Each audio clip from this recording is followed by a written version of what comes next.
नमस्कार, आप देख रहे हैं न्यूज 18। मैं हूं आपके साथ मेनका चौधरी और यूपी एक्सप्रेस में इस वक्त सबसे पहले बात कर लेते हैं भारत और चीन के बीच तनातनी के बीच जो बड़ी खबर आ रही है एलएसी को लेकर कि भारत के दबाव में चीन झुक गया है। गलवान में चीन की सेना पीछे हटने को तैयार हो गई है। दोनों देशों की सेना पीछे हटेंगी और ये सहमति बनी है। सूत्रों के हवाले से खबर है कि कल जो मीटिंग हुई थी, कोर कमांडर स्तर की मीटिंग, 11 घंटे तक ये मीटिंग चली थी और इसी मीटिंग में सहमति बनी है कि 5 मई से पहले की जो स्थिति थी, भारत ने 2 टूक यही रखा था चीन के सामने प्रस्ताव कि 5 मई से पहले एलएसी पर जो स्थिति थी, चीनी सेना को उसी स्थिति में वापस लौट जाना होगा। और अब जो खबर आ रही है सूत्रों के हवाले से कि सहमति बन गई है भारत और चीन के सैनिकों के बीच, सेना के बीच, कि पहले की स्थिति पर अपनी अपनी सीमा के अंदर चले जाएंगे। यानी कि चीन झुक गया है भारत के दबाव के आगे और जो बातचीत हुई है उसमें चीनी सेना ने पीछे हटने पर सहमति जता दी है। तो भारत के दबाव में चीन झुका। गलवान घाटी में जिस तरीके से देखने को मिला, हिंसक झड़प देखने को मिली, जिसके बाद लगातार बैठकों का दौर चल रहा था और अब कल कोर कमांडर स्तर की बातचीत हुई थी, बैठक हुई थी, 11 घंटे तक एक लंबी मीटिंग चली थी और इस मैराथन मीटिंग के बाद ये बात सामने आ रही है कि चीन की सेना वापस जाएगी। और इसी बीच सेना प्रमुख जनरल नरवणे आज लद्दाख दौरे पर जा रहे हैं। दिल्ली से लेह के लिए रवाना हो चुके हैं सेना प्रमुख।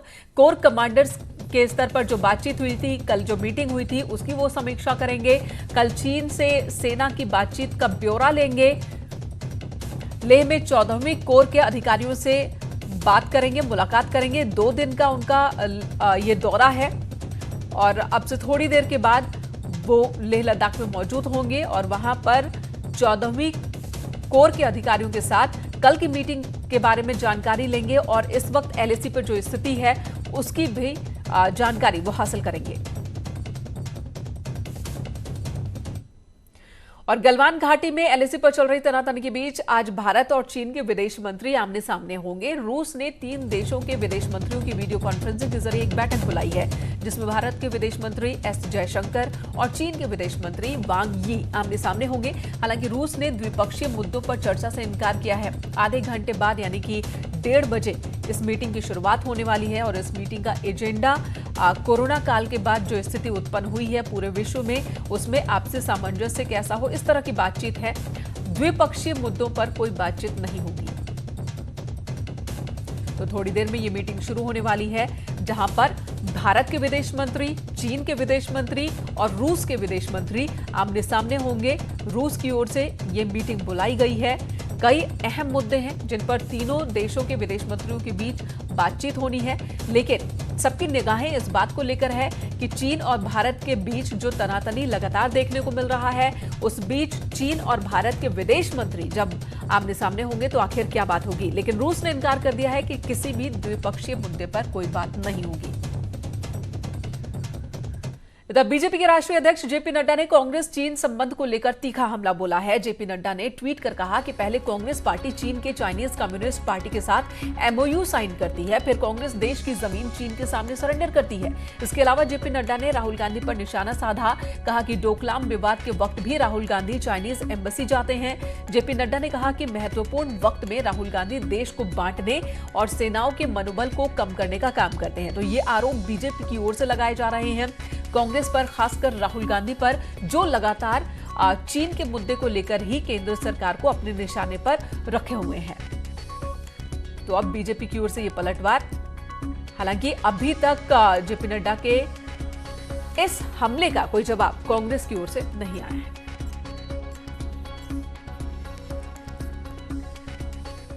तो गलवान घाटी की घटना के बाद देश भर में चीन के खिलाफ लोगों में गुस्सा है। वाराणसी में विश्व हिंदू सेना ने एक चाइनीज रेस्टोरेंट के बोर्ड पर कालिख पोत दी। रविंद्रपुरी में यह रेस्टोरेंट है और यहां पर चाइनीज खाने पर भी बैन लगाने की मांग की गई इनकी ओर से।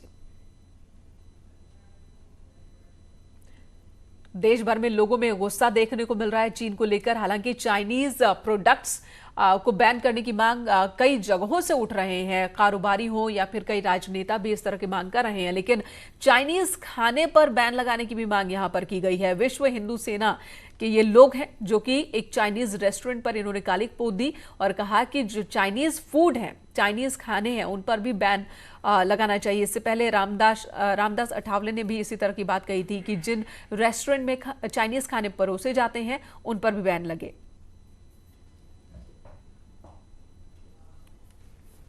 चलिए बात आगरा की कर लेते हैं। आगरा और कोरोना के मुद्दे को लेकर कांग्रेस महासचिव प्रियंका गांधी और आगरा के डीएम आमने सामने हैं।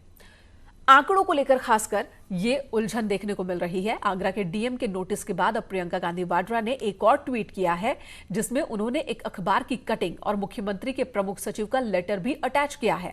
आपको बता दें, प्रियंका ने ट्वीट कर 48 घंटे में 24 लोगों की मौत की बात कही थी और आगरा के डीएम ने इस आंकड़े को बताया था कि ये आंकड़ा गलत है, तथ्य गलत है और इसकी वजह से भ्रम फैल रहा है। जो कोरोना योद्धा हैं, जो हॉस्पिटल्स में लगातार काम कर रहे हैं, उनका मनोबल टूट रहा है। और उसी ट्वीट को आधार बनाकर प्रियंका गांधी वाड्रा को आगरा के डीएम की ओर से एक नोटिस भेजा गया, जिसके जवाब में प्रियंका गांधी वाड्रा ने एक और ट्वीट किया है। तो चलिए आपको दिखाते हैं कि आगरा डीएम का नोटिस क्या है। उन्होंने प्रियंका गांधी को जो नोटिस भेजा है उसमें साफ साफ लिखा गया है कि आपने जो ट्वीट किया, लोगों में 48 घंटे में 28 मौत की जो बात कही, उससे लोगों में भ्रम फैला है। प्रियंका असत्य खबर का खंडन 24 घंटे में करें, ये बात भी कही गई है ताकि महामारी में लगे कर्मियों का मनोबल वो ना टूटे, उसे ठेस ना पहुंचे।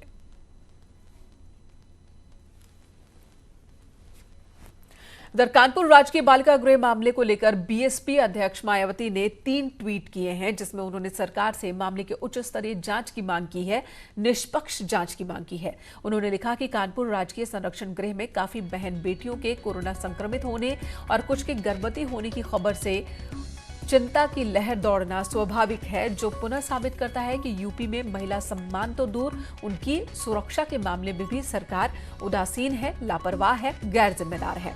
इससे पहले आजमगढ़ में दलित बेटी के साथ अन्याय के मामले में जब सरकार ने सख्त कार्रवाई की थी तो ये देर आए दुरुस्त आए जैसा लगा था, लेकिन सर्व समाज की बहन बेटियों के साथ लगातार होने वाली अप्रिय घटनाओं से स्पष्ट है कि आजमगढ़ की कार्रवाई केवल एक अपवाद थी, सरकार की नीति का हिस्सा नहीं।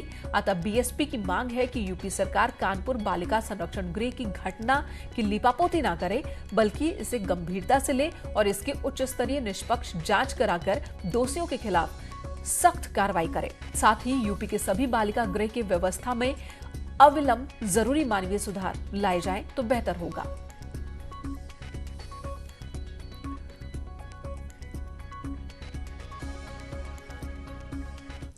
दर यूपी में योगी सरकार ने भूमाफियाओं के खिलाफ अभियान छेड़ दिया है, जिसके तहत आज लखनऊ में समाजवादी पार्टी के नेता इकबाल अली के डेंटल कॉलेज पर प्रशासन ने बुलडोजर चलाया। इकबाल अली एसपी सरकार में दर्जा प्राप्त राज्य मंत्री थे, जिन पर डेंटल कॉलेज की आड़ में सरकारी जमीन को कब्जाने का आरोप लगा, जिसे लेकर प्रशासन ने यह कार्रवाई की है। जिला प्रशासन ने करोड़ों की जमीन भूमाफिया से छुड़वाई। नहर पर भी कब्जा कर गेट लगाया गया था, जिसे प्रशासन ने तोड़वा दिया है। आपको बता दें, बाराबंकी टोल विवाद मामले में इकबाल अली जेल जा चुके हैं। तो ये तस्वीरें हम आपको दिखा रहे हैं जहां पर एसपी नेता के अवैध कब्जे को छुड़ाया गया है। सरकारी जमीन पर डेंटल कॉलेज का निर्माण हुआ था, जिसे प्रशासन ने आज बुलडोजर चलाकर गिरा दिया है। इस निर्माण को ध्वस्त कर दिया गया। करोड़ों की जमीन पर कब्जा कर रखा था। समाजवादी पार्टी के नेता ने समाजवादी पार्टी की सरकार के दौरान ये दर्जा प्राप्त राज्य मंत्री थे और अब कार्रवाई हुई है। डेंटल कॉलेज की आड़ में सरकारी जमीन पर जो कब्जा किया गया था, उस कब्जे को हटा लिया गया है। अलाउद्दीन इस वक्त हमारे साथ मौजूद हैं। अलाउद्दीन, लगातार एक्शन मोड में इस मसले को लेकर एक बार फिर से कोरोना संकट के बाद एक बार फिर से प्रशासन एक्टिव नजर आ रहा है। अलाउद्दीन, आवाज पहुंच रही है आप तक? जी, सवाल पूछें। जी, डेंटल कॉलेज की आड़ में जिस तरह से अवैध कब्जा किया गया था सरकारी जमीन पर, आज वहां पर कार्रवाई हुई प्रशासन की ओर से। बिल्कुल, न सिर्फ कार्रवाई हुई है बल्कि आप ये समझकर चलें कि लखनऊ के सबसे बड़े और शक्तिशाली भूमाफियाओं में से एक थे और कई सरकारों में इनकी अपनी बहुत लंबी पैठ थी और कभी कार्रवाई इनके खिलाफ हो नहीं पाई थी। लेकिन जो है योगी सरकार ने बड़ी कार्रवाई अवैध जमीनों के खिलाफ जो जारी है लखनऊ में पिछले 20 दिनों से, उसके तहत एक कार्रवाई की गई है और करोड़ों रुपयों की भूमि इन लोगों के हाथ से सरकारी जो शासकीय भूमि थी वो छुड़ाई गई है। जिला प्रशासन की तरफ से बुलडोजर और जेसीबी सुबह से लगी हुई थी और जितने भी पक्का निर्माण था, चाहे डेंटल कॉलेज में रहा हो, मेडिकल कॉलेज में या फिर इनके फार्म हाउस में और चाहे नहर की जमीन हो, सभी चीजों को मुक्त करा लिया गया है और सरकार को भी इससे करोड़ों की राजस्व का लाभ होगा और दशकों से इन तमाम जमीनों पे कब्जा था इनका। इसके अलावा जो इनके पुत्र हैं इकबाल, उनको समाजवादी पार्टी सरकार में दर्जा प्राप्त तो राज्य मंत्री थे, बाराबंकी में टोल विवाद मामले में जेल भी गए थे और इन पर कई सारे केस भी दर्ज हैं। यानी पिता और पुत्र दोनों लोगों पर जो है कई थानों में केस दर्ज है और फाइनली आज एक बड़ी कार्रवाई हुई है क्योंकि इनका बड़ा एक गठजोड़ था और शक्तिशाली गठजोड़ था। और पिछले दिनों हाई कोर्ट ने जिस तरह से अवैध जमीनों के पर कार्रवाई पर टिप्पणी करते हुए कहा था कि राजनीतिक लोग और बड़े अफसर और रसूखदार लोग क्योंकि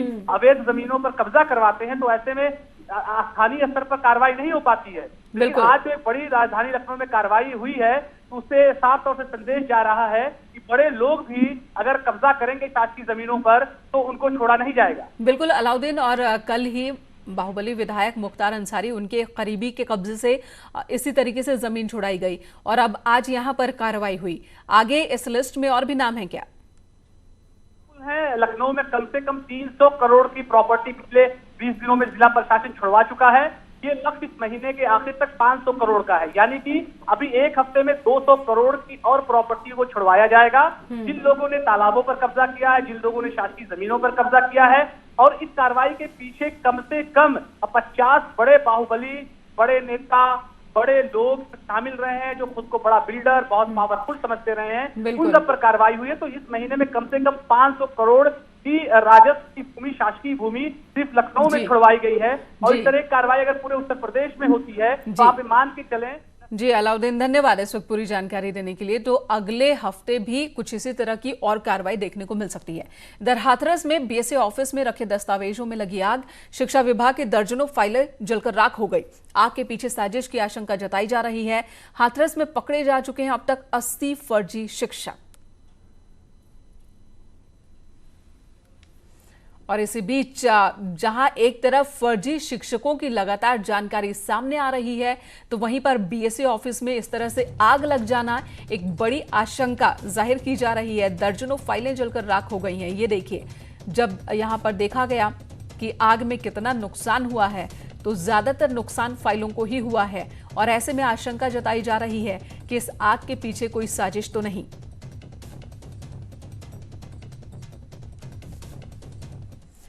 खबर शाहजहांपुर से, जहां पर बीएसए की जांच टीम ने 6 फर्जी शिक्षकों को फर्जी पाया है, जिसके बाद हड़कंप मच गया। बीएसए फर्जी शिक्षकों को बर्खास्त कर रिकवरी के आदेश बीएसए की ओर से दिए गए हैं। 42 फर्जी शिक्षक पहले ही बर्खास्त किए जा चुके हैं। एफआईआर दर्ज होने के बाद रिकवरी की कार्रवाई हो रही है।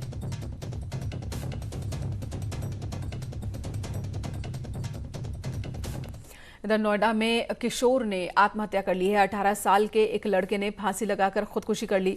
परिजनों द्वारा जिला अस्पताल ले जाने पर डॉक्टर्स ने उसे मृत घोषित कर दिया। आत्महत्या के कारणों का अभी पता नहीं चल सका है। पुलिस ने शव को कब्जे में लेकर पोस्टमार्टम के लिए भेजा है। थाना 49 क्षेत्र के बरौला गांव की ये घटना है। तो लड़के ने खुदकुशी क्यों की, यह अभी तक साफ नहीं हुआ है। परिजनों का रो रो कर बुरा हाल है। परिजनों ने ही सबसे पहले परिजन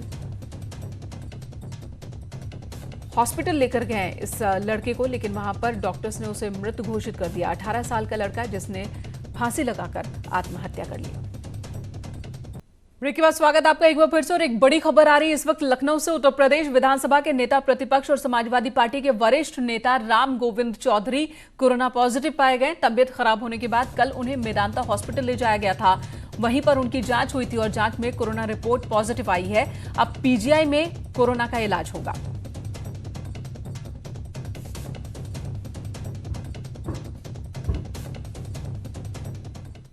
इधर योग गुरु बाबा रामदेव ने एक बड़ा दावा किया। हरिद्वार में बकायदा उन्होंने कोरोना की दवा बनाने का दावा किया और प्रेस कॉन्फ्रेंस कर कोरोना की दवा लॉन्च भी कर दी। दुनिया कोरोना की दवा की उम्मीद कर रही थी। आयुर्वेद से कोरोना के इलाज संभव हो सकता है, ये दावा है पतंजलि योगपीठ का। कोरोनिल नाम की ये दवा लॉन्च की गई है। आज पतंजलि योगपीठ की ओर से 280 मरीजों पर ट्रायल के बाद ये दवा तैयार की गई है। ये दावा बाबा रामदेव ने किया है।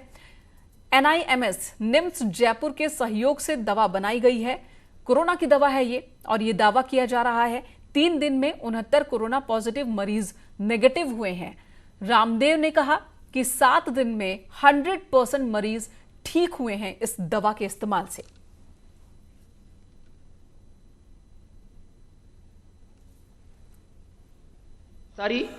साथ में यह अणु तेल नासिका में डलवाते हैं। ये भी कोरोना का जो प्रभाव हमारे पूरे रेस्पिरेटरी ट्रैक पर होता है उसको क्लीन करके, कोई यदि हमारे श्वास नलिका में भी कोरोना के किसी भी प्रकार का प्रभाव है तो उसको हमारे स्टोमक तक ले आता है और स्टोमक में जो भी हमारे स्वाभाविक रूप से जो उसके अंदर क्या बोलते हैं, पेट के अंदर जो एसिड्स होते हैं वो एसिड उसको कोरोना को अपने आप मार देते हैं। तो ये 3 औषधियां मुख्य रूप से हैं। एक अणु तेल है सुबह नासिका में डालने के लिए 3 से 5 बूंद, ये स्वासारी खाली पेट 3-3 गोली 3 बार और कोरोनिल खाने के बाद 3-3 गोली 3 बार। इतना करने मात्र से व्यक्ति, मैंने कहा 3 दिन में 69% पेशेंट्स की रिकवरी और 7 दिन के अंदर 100% रिकवरी रेट, 0% डेथ रेट बिना किसी कॉम्प्लिकेशंस के। यह एक बहुत बड़ी उपलब्धि थी। तो दावा है रामदेव का कि क्लिनिकल ट्रायल के बाद ही ये दवा सामने रखी जा रही है। उधर कांग्रेस के पूर्व सांसद प्रमोद तिवारी ने कहा कि कोरोना के खिलाफ जारी जंग वैज्ञानिकता के आधार पर लड़ी जानी चाहिए। ये पहला देश है भारत जहां आप लिफ्ट कर रहे हो लॉकडाउन, जब ग्राफ ऊपर बढ़ रहा है, 1 से 2 लाख, 2 से 3 लाख, 4 लाख हो रहा है। दुनिया के हर देश ने लॉकडाउन तब हटाया है जब ग्राफ 1 सप्ताह तक लगातार गिरता रहता है। ये दुनिया में पहला देश है, ये साइंटिफिक अप्रोच नहीं है।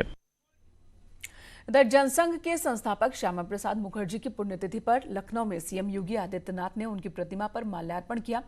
इस दौरान उनके नाम पर बने सरकारी अस्पताल श्यामा प्रसाद मुखर्जी सिविल हॉस्पिटल का उन्होंने निरीक्षण किया। सीएम ने कोरोना से निपटने के इंतजामों का यहां पर जायजा लिया।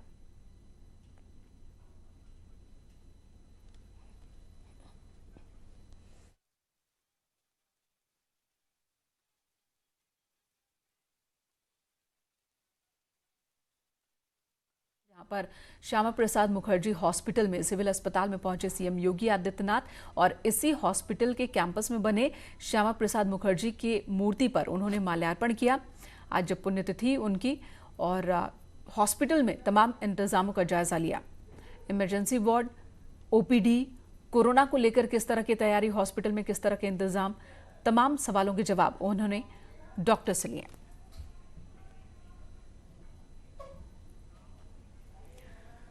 कोरोना संक्रमित मरीजों की बढ़ती तादाद को देखते हुए नॉर्थ सेंट्रल रेलवे को अब 150 अतिरिक्त कोचेज को आइसोलेशन कोच में बदलने की नई जिम्मेदारी मिली है। इसमें से 50 आइसोलेशन कोच प्रयागराज मंडल में तैयार किए जाएंगे, जबकि 70 आइसोलेशन कोच झांसी वर्कशॉप में तैयार होंगे। 20 कोच झांसी और 10 कोच आगरा डिवीजन तैयार करेगा। पूर्व में तैयार किए गए 8 आइसोलेशन कोच प्रयागराज जंक्शन के यार्ड में रिजर्व में रखे गए हैं ताकि कोरोना संक्रमितों की संख्या बढ़ने पर इन कोचेज का इस्तेमाल हो सके। स्टेशन के प्लेटफॉर्म पर खड़ा करके उनमें संक्रमितों को भर्ती किया जा सके। प्रयागराज जंक्शन पर इसके लिए प्लेटफॉर्म नंबर 6 को तैयार रखा गया है। इधर कानपुर में पुलिस का एक शर्मनाक वीडियो सामने आया है, जहां पर पुलिस वर्दी में एक सिपाही आइसक्रीम का ठेला चला रहा है और दूसरा सिपाही अपनी बाइक पर बैठकर साथ साथ चल रहा है। यह वीडियो सोशल मीडिया पर वायरल हो रहा है। बताया जा रहा है कि वसूली नहीं देने पर सिपाही आइसक्रीम का ठेला चलाकर ले गया था। मामला बर्रा थाना इलाके के जनता नगर का है।